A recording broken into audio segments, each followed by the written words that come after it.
Joining us live now is the Archbishop of Sydney, Most Reverend Anthony Fisher. Archbishop, thank you so much for your time this morning on this historic morning. So, Robert Francis Prevost is Pope Leo XIV. What are your initial thoughts? Well, I've met the Holy Father a few times, and I think it's a very good appointment. I think we can be very confident that we have in the new Pope a man with a true missionary heart who will want to bring the gospel to all humanity. We have a man from a religious order who's therefore very committed to simplicity of life and community life, and therefore building us all into a community in this very divided world. And he's a man of peace. His first message to the world was about peace. So with that said, Archbishop, giving his teachings, his work in Peru, he is a progressive. He's been critical in the past of US Vice President J.D. Vance's immigration policies.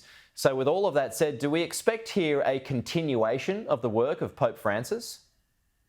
Well, I think that he was appointed by Pope Francis to head up the dicastery for bishops, so he clearly had his approval and confidence, but he is his own man. He will have his own gifts that he brings to this task and his own particular perspectives on things. I think he's very much a man of the centre, and he'll be a unifier for the church and for the world rather than someone that polarises us further. What would you like to see him do, or the work for him to do regarding the Catholic Church? Well, I can tell you something I very much look forward to his doing, and that is coming to Australia. I would like the Pope to come for the International Eucharistic Congress that is planned for 2028. I think it's very likely now that he will come. Of course, he has good English, so he'll have no trouble talking to us. And I think Australians would welcome him with open arms. That's an interesting point, because I mean, really, it's going to be the first Pope ever who's going to have a strong hold on the English language. So, what do you think that means for global tours? Well, I think that it means in terms of communication with the Anglophones of the world, and we are now the biggest language group.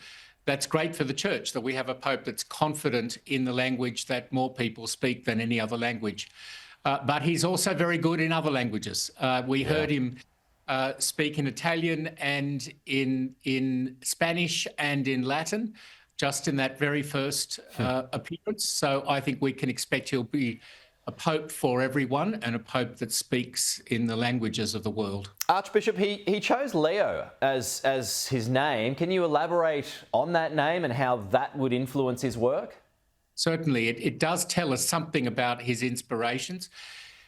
Saint Leo the Great was a great Pope teacher and one of the fathers of the church, and we can expect him to be a great Pope teacher also. He's a very learned man, very well educated man.